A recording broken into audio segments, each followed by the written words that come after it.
Hello mga kanasa city ko dyan sa Pilipinas and all over the world.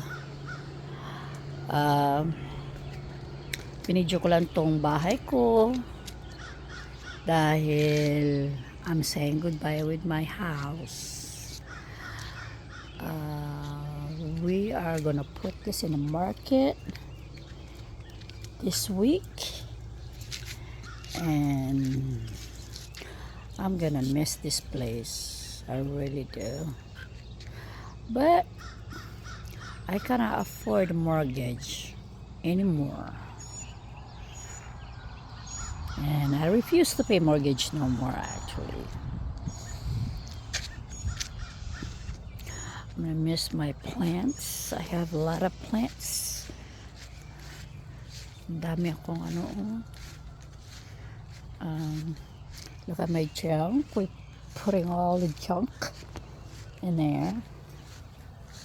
By the way, today is June 8, 2004. Mga flowers ko dito. Mahilig ako sa flowers. Ito yung plum ko. Ang laki. Ang daming bunga. Swerte makabili dito. Tingnan mo yan, oh.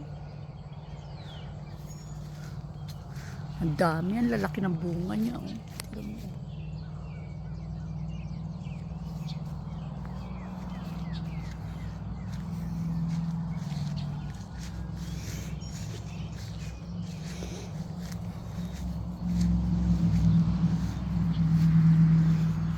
Lalaki talaga, oh. Sayang talaga.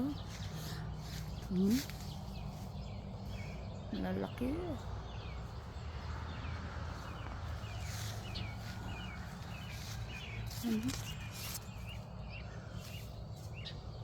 Ang dami kong fruits. Hindi lang ito. Marami akong grapes. Muscadine. Ang dami ko rin muscadine na nakatanim dito. Yung grapes, tingnan mo, oh. Dami na, oh. Namumunga na. Muscadine na doon sa looban, pa ganun.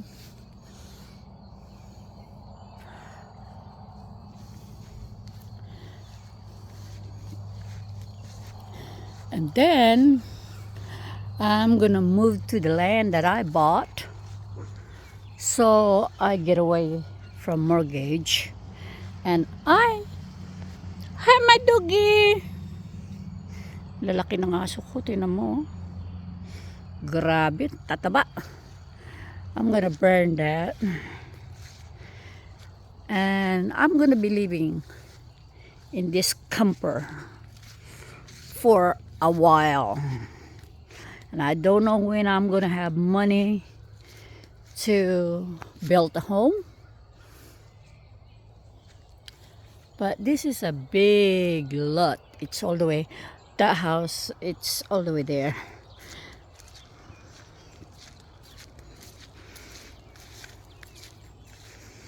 And this one have a shelter.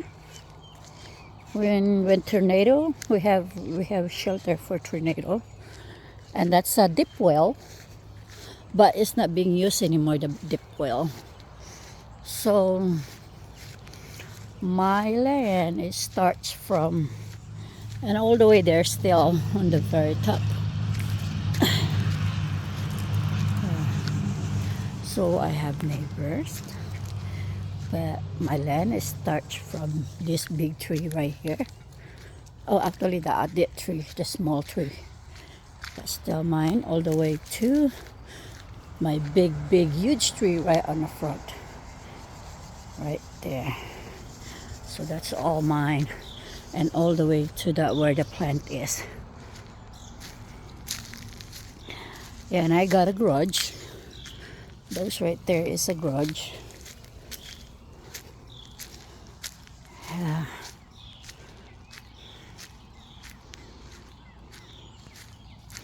I'm gonna miss this place. Made a lot of plants. Mahilig ako mag-plant. Flowers. But I'm gonna transfer this to the other side. Roses.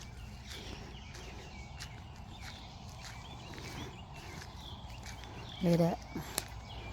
Whoever bought this place is gonna be happy every summer. She got a lot of flowers blooming. That's my tomato. Look at that.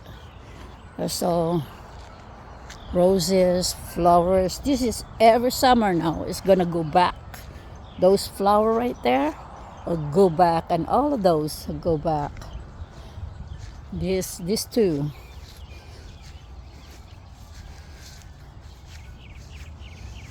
This too. This too, and I got fruits. This is the fruits shoots. I forgot. Ano pangalan nito? Kalimutan ko na. Yellow yan siya pag ano na, pag lumaki-laki na. Kalimutan ko kung sunflower. All of this it go back. Pag summer, they don't even have to plant it. Oo, nahiga na yung aking flower. Kailangan nakalagay dyan para hindi maano. Para hindi siya matumba. Dali. Dali lang ha. Dali lang. Ganda ng flower. Tinan mo.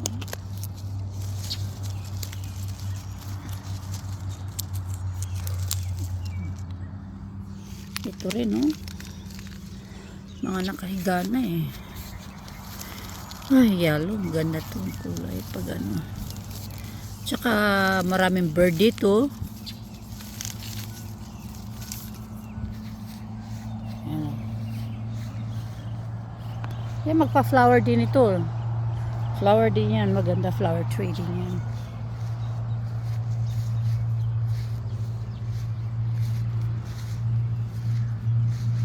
Kata, nice ah. Taga may tomato. Oh, may tomato na oh. Oh, lalaki. Meron na. Oh, ayan, lalaki na oh. Lumalaki na oh.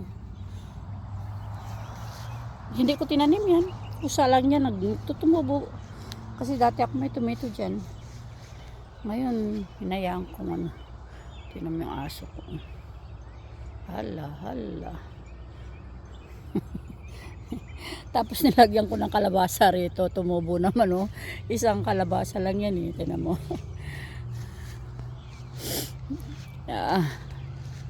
Tsaka it's a big yard. Katabi ko lang yung clinic, regional clinic. Yeah. Yung big hospital nasa Canway. Yeah, clinic. At saka dyan mayroong pagkatapos mo ng opera or you need exercise, mayroon dyan silang ano, therapy. Ito naman pear. Ano? May mga pear. Pero bakit parang pangit ngayon yung ano niya eh. Parang nasusunog yung ano niya, mga dahon niya. Hindi ko tinake ito, hindi ko nilagyan ng mga tubig habang ito mga flowers. Kusang tutubo lang.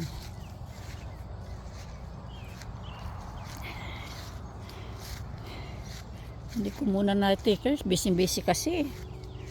Kaya walang time. Between dito sa bahay na maglinis, tanggalin lahat ng mga bubungot, tanggalin lahat para fresh sa kabila. At saka wala akong lalagyan ng mga gamit ko.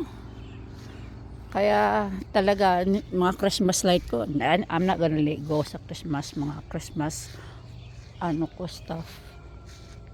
See? All that.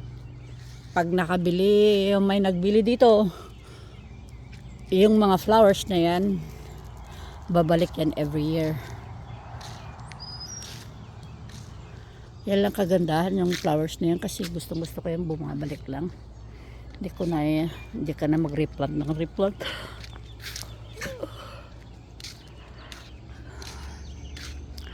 I'm gonna miss this place. But hindi ko na kayang bumayad ng mortgage. Yeah, belum po. kung I'm old. I'm getting to the point that my body is giving up. Well, not giving up yet, but working not not like when I was younger. Oh, I'm 57 years old already, and I abused my body when I was young, so kind of like the test na.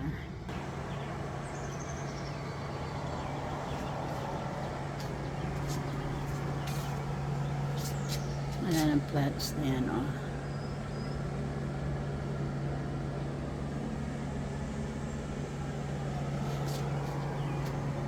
Saka, look, sometimes naglalaro kami dito sa yard, mga game. Oh, you can sit down there and, duyan-duyan. But, I'm gonna miss this house. This is about 1,000, almost 1,489 square feet home. Yeah. Almost 1,500. But I have to let go. I don't like it, but it's okay. I purchased one land. It's close to my sister also. They put in the market for 35,000 and I pay for 32,000. So I took some loan from this house to pay my land, and so that's what I'm going to, when I sell this house, it's just enough to pay all the HELOC. I took HELOC on this against the property, so pay off all the debts and everything. So I can save up money when I go to work, when I go back to work, or actually I am still not working right now. I'm still on a sick leave, well, short-term vacation leave, because I have my surgery just 2 weeks ago. Removal the gallstone. So I'm still not, I can't lift, I can't push hard, I can't really do heavy lifting, stuff like that. And my job is required at least you can carry 50 pounds. I work hard. My job, my kind of job, it's a labor. So yeah, that's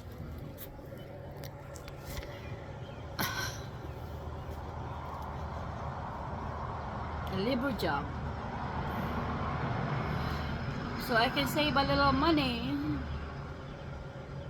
for at least a year, and I can go home to the Philippines. It's been a while since I left. Well, actually, since my mom died, that was what, 7 years ago. I have not went home yet. Yeah. Not like before when I was living in Hawaii, living there for almost half of my life. Well, not something like that. I lived there for at least 30 to 35 years. About 30, I think. Yeah, somewhere around there. But anyway, when I was living there, I always go in Philippines at least twice a year. Always. Sometimes, at least 1 year I have to be in a home. Every year. Sometimes twice a year. the job over there that I do in Hawaii, it's easy to find money, easy to you know. Uh, I used to work at Leslie's, been there for there, just make money. That's the fast money I can make, so I can send all my kids. Well, not my kids, but my sister's kids, my brother kids, my sisters, to send them at school. So that is the blessing work that when I was in Hawaii. Because in the beginning, when I was in Hawaii, I was like working 2, 3 job just to make it, and still not enough. I still struggling. At the same time, I have my daughter, so I was like two full time. I mean, not quite full time, but I got two part time and 1 full time, plus being a mom at home. I mean, that was so crazy. I don't know how I did it, but I did. Sometimes you gotta do what you gotta do, even it's so hard. You gotta make it. When you are on that stage, you can, you'll make it. But looking back, hindi ko maisip. I don't know how I did it. I don't know. I feel like I'm a superwoman back then. Back then. That's why I think I abuse my body too much now. I'm getting old. I'm 57 years old now, and I just feeling too much icky in my body. I mean, masakit this, masakit that, yung mga buto-buto ko masakit. Yeah, pero maliksi pa rin ako. Maano pa rin ako. I think I'm still pretty good and blessed, and thank Lord for still giving me the life. Still giving me this. And so I'm gonna take advantage to it. I don't wanna be paying no more bills. I don't care kung sa care, sa ano ba ako, sa yung anong tawag nila dito, sinabi ko na kanina, tinan mo, nakakalimutan ko masyado, grabe, as in, super ako makalimutin. It's not mobile home, it's parang RV looking nila, kalimutan ko ng pangalan niya, halitik na yan. But anyway, that's where I'm gonna live for a little while. It'll be hard. But at least makasave ako at makauwi naman ako ng Pilipinas. Nanonood na lang ako ng video. Palagi ako nanonood ng video. I love fishing. Ang pinapanood ko sa video. Oh, shout out pala sa mga nagsusubscribe ako sa kanila. Yung Amazing Sea Sisters, ano ba, the Canadian guy that living in his name Mark, he's living in Roa City now, right on the beach. Oh, every day I watch them. Not right now, every day I watch them because I'm not at work, so I can be able to watch their new video. But if they have a new video, I have I'll be able to know. I can watch them on my phone. And then there's some more na yung fishing ba, nagpe-fishing sila. Ay, ang ganda ng buhay. So, at saka yung ano pala, yung isa pa, yung sa Canada din siya, ano siya, yung put picking, ano siya, yung umuwi na ng Pilipinas, and then the husband, kasama niya yung asawa niya at anak, they living on the middle of water, and they have, I think they have the best of their life. I mean, that's just like, that's what I like, that's, wala kang worry, magsipag ka lang mangisda, which is, I love fishing. Makakakain ka na, makasurvive ka na. I mean, dito rin ganun din eh. May fishing place naman dito. Kaso lang ang tao dito, busy trabaho sa regular na job, trabaho to make money. Make money to pay what? Uncle Sam, pay your mortgage, pay your bills, pay your, oh, everything is pay your gas, everything is pay. So, magtrabaho ka to pay Uncle Sam. Kahit tubig, electric, kami, that's, kahit sa Pilipinas, nagbabayad ka rin ganun, di ba? Same thing. Pero parang wala kang peace of mind kapag para ka na, ako May, para akong natatakot kapag yung halimbawang, hindi ko na kaya magtrabaho. What if, na hindi ko na kaya? You know, it's so hard. Sabi ko, paano yun? Pag tumanda na ako, hindi ko na kaya. Wala akong savings, wala akong pera. Kaya ngayon pa lang, nagising na ako. Anin ko naman na malaki, parang napakalago-lago na ako dito sa bahay. Ako lang. I mean, you know, hindi mo na kailangan yung, dalawa lang kami rito sa bahay. Kalaki-laki ng bahay. For me, malaki na sa akin yun Pero sa iba dyan, siyempre, may pera sila, they can do whatever. Para sa akin, simple lang ang buhay gusto ko. Ngayong tapos na rin akong my job, I'm retired. For Philippine-wise, my job, lahat sa Pilipinas na mga families ko. Nung umalis na ako ng Hawaii, nag-move na ako dito sa Arkansas, sabi ko sa kanila, tapos na ako. Namatay si mama, namatay na si papa. Nakapag-graduate ko na yung mga anak nila lahat sa college. May mga anak na silang pwede namang tumulong. So, ako na, retired na ako. Sabi ko, ngayon, ang kikitain ko, akin naman. I take care myself. So, kahit na yung kapatid ko, she helped me a lot. Nandito yung kapatid ko na. Nag-move ako sa kanya. Nag-promise naman ako kasi I'm tired living alone.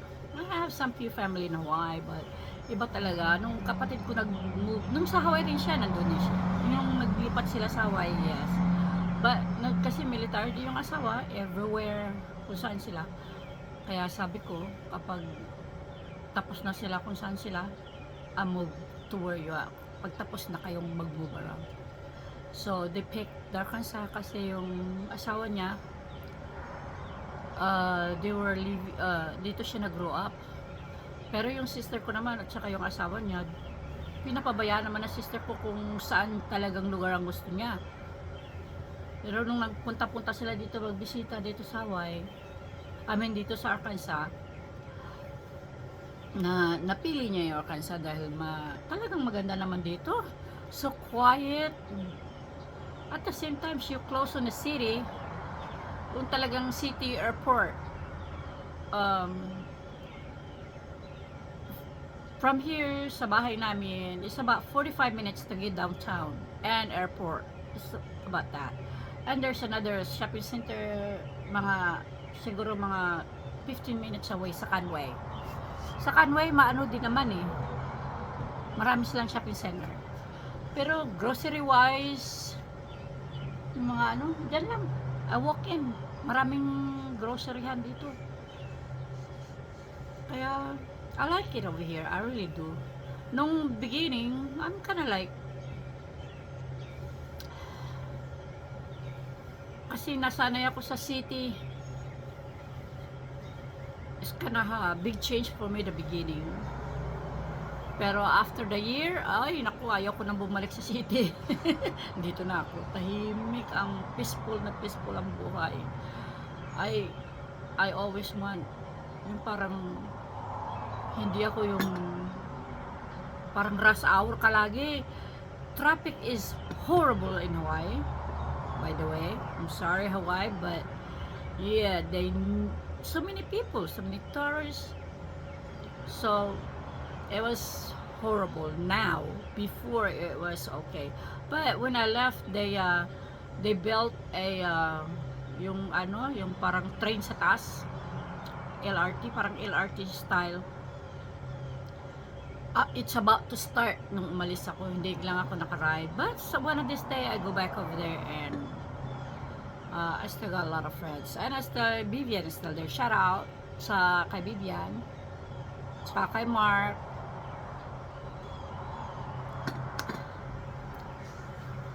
sa pamangking ko dyan, anak ng Vivian. Anyway, at saka sa mga friends ko sa Hawaii, shout out kayo lahat dyan.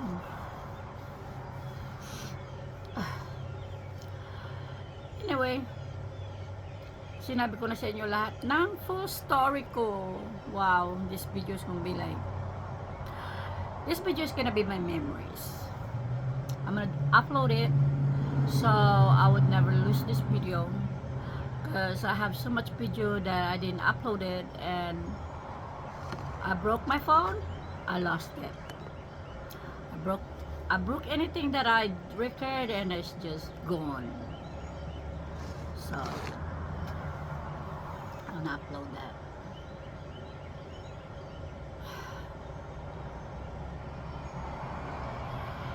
Yeah, I will be back in reality again. Now I am being relaxed at home and doing all this. Back to work on June. Well, I'm not sure, because I have appointment June 19. That's my first appointment since my surgery. So after the after the appointment, maybe i-release na ako ng doctor so I can go back to work. Maybe. But I'm ready to go back to work. I'm getting bored. It's been 3 weeks. No, it's been 2 weeks staying home. So I wanna go back to work. Yep.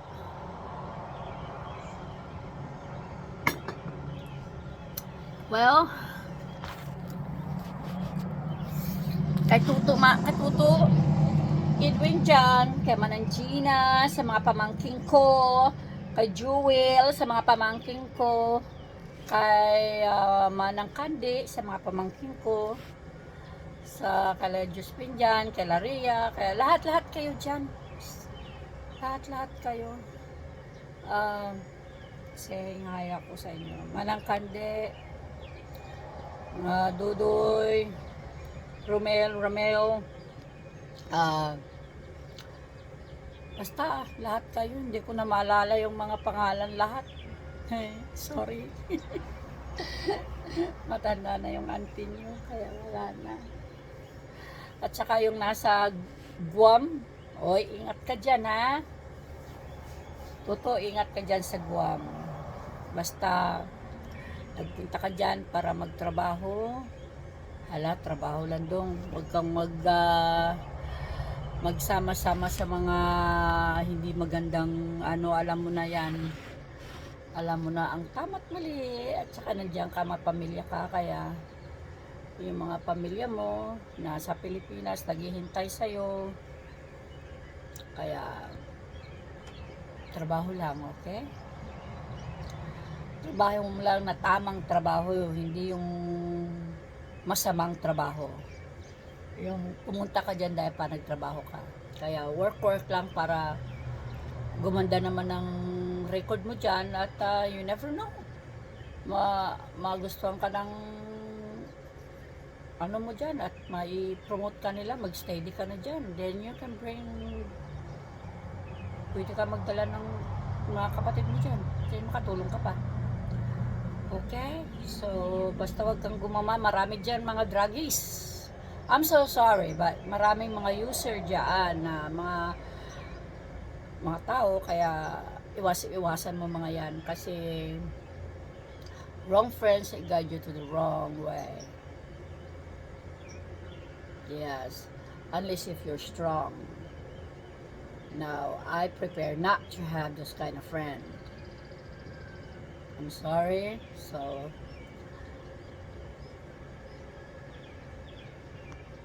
Just be strong, okay? Okay lang naman makipagkaibigan, walang problema dyan. Basta wag mo lang gawin yung masamang gawain nila. Alam mo yung kung ano ang ano mo. That's, anong purpose mo dyan. Yun ang ilagay mo sa utak mo. Okay, so, bye for now. It's early in the morning.